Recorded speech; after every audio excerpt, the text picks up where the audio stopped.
Welcome to this explainer. We're jumping right into our time machine today and setting the dial to 1686. We're stepping straight into the tightly woven, incredibly demanding world of the Massachusetts Bay Colony. Our focal point for this deep dive? A 14-year-old boy named Joseph Seaver. We're going to strip away those stiff, boring historical stereotypes and uncover the gritty, surprisingly fascinating reality of a young man growing up in Puritan Roxbury. As we go through these slides, we'll literally reconstruct his daily life, his family duties, his schooling, and even how he managed to actually have some fun in a society that was famous for its insanely strict rules. It's an eye-opening look at how totally different growing up used to be. Okay, let's dive into this. First up, we'll look at 1686 and a Puritan adolescence. Then we'll explore the wheelwright's household, education and heavy labor, community and social order, and finally, finding fun in Roxbury. Section 1, 1686, A Puritan Adolescence. The reality of being 14 in Massachusetts Bay. So what did it actually mean to be 14 in 1686? Now, you might be thinking about modern high school or typical teenage rebellion, right? Well, absolutely scratch that. Back then, there was zero concept of a protected teenager phase. Being 14 meant you were physically old enough to do a full day's work.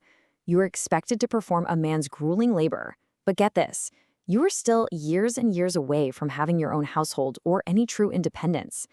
You're basically trapped in this intense physical reality of adult expectations, but with absolutely none of the adult authority. Moving right along to Section 2, the wheelwright's household. Family life anchored by a skilled trade. So let's look at the Seaver household itself, which was, as you can see, super crowded and busy. Shubail's the dad, the family anchor, and the wheelwright, and Mom Hannah is keeping everyone fed and clothed.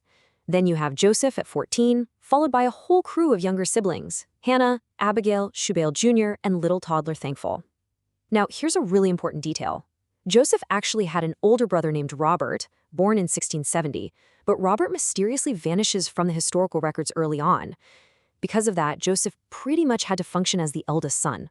That meant some serious, heavy responsibilities were sitting directly on his 14-year-old shoulders, from minding the younger kids to being groomed to inherit the biggest chunk of the estate. Picture the physical environment Joseph woke up to every single day. His dad was a wheelwright. Imagine their dooryard just completely cluttered with heavy wheel stock, huge iron tires, wooden spokes, and half-finished wagon wheels scattered everywhere.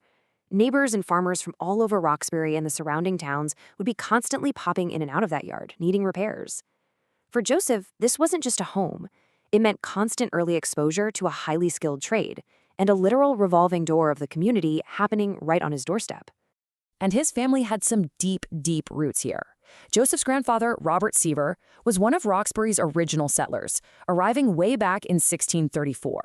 Grandfather Robert actually just passed away in 1683, which is only 3 years before our snapshot year of 1686. This means Joseph grew up hearing those incredible first-hand stories of the town's founding generation, straight from his grandfather's mouth. He was definitely old enough to remember the man, and more importantly, to understand exactly what his grandfather's recent death meant for the Seaver family's social standing in the town. Section 3. Education and heavy labor. The end of schooling and the start of the grind. Unlike today's marathon of high school and college, education in 1686 was pretty swift. Massachusetts law, specifically the famously named 1647 Old Deluder Satan Act, required towns with 50 or more households to maintain a school. Roxbury had a grammar school going all the way back to the 1640s, funded by the town's minister, John Eliot. So a boy like Joseph starts at a dame school for basic reading as a little kid. Next step, the town school for reading, writing, and basic math. But by age 14, if you were destined for farming or trades, your formal schooling was officially a wrap. Joseph had achieved functional literacy and basic ciphering, and that was it. School day's over. And while he was in that classroom, it wasn't about modern subjects. The education was intensely, heavily religious. The absolute core texts sitting on his desk were the New England Primer and the Bible. He got a thorough, deeply ingrained grounding in scripture and catechism. They were equipping him for a pious life, not an academic one. With schooling out of the way, a totally grueling physical reality took over. Depending on the season, Joseph was out there planting and harvesting corn, haying the fields, tending to the family's livestock, mending fences, hauling heavy wood, and of course, assisting his dad in the wheelwright's shop, fetching materials and learning how to handle the tools. The crucial takeaway here is this. A 14-year-old in this era was fundamentally a full-time adult laborer. He was completely integrated into the household economy. When the season demanded it, he put in a man's day of work, no questions asked. Section 4. Community and social order. The rigid structures of a Puritan town.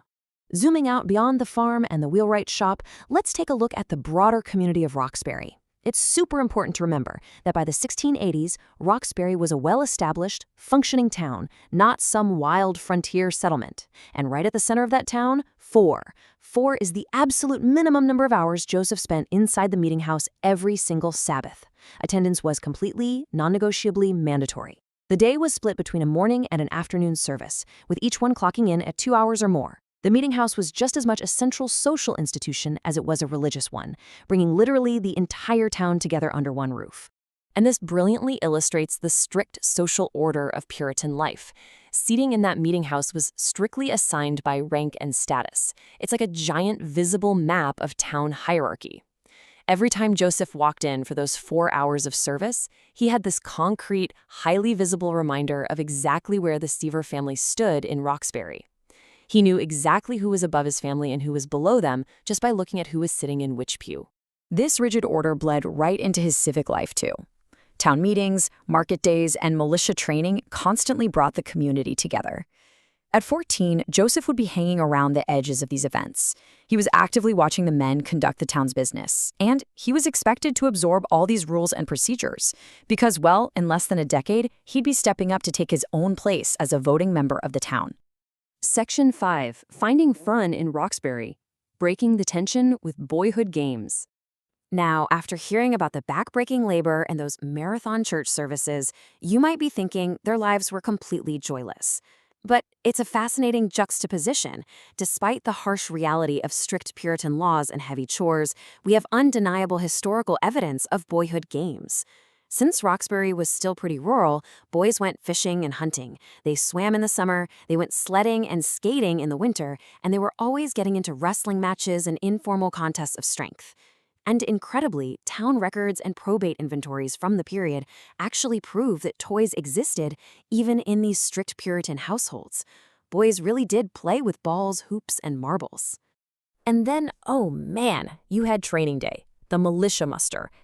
This doubled as one of the very few sanctioned holidays on the Puritan calendar. It was a thrilling social event, a real spectacle. There was food, drink for the men, and a massive town gathering.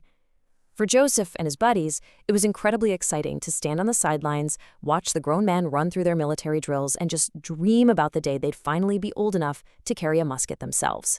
So Joseph Seaver grows up in this deeply established, hyper-structured community. He knew exactly where he sat in the meeting house, he knew his trade in the dooryard, and he knew all his neighbors intimately. Yet, historical records show us that in 1697, as a young man, he makes this incredibly bold, ambitious move. He leaves the relative safety and security of Roxbury for the raw, untamed frontier land of Framingham. Which leaves us with a really compelling final question to ponder about this highly capable young man. After mastering the demanding, rigid world of his youth, why would he choose to leave all that established security behind for the total unknown of the frontier? It certainly leaves you wanting to know what happened next, doesn't it? Thanks for joining me on this explainer, and keep exploring.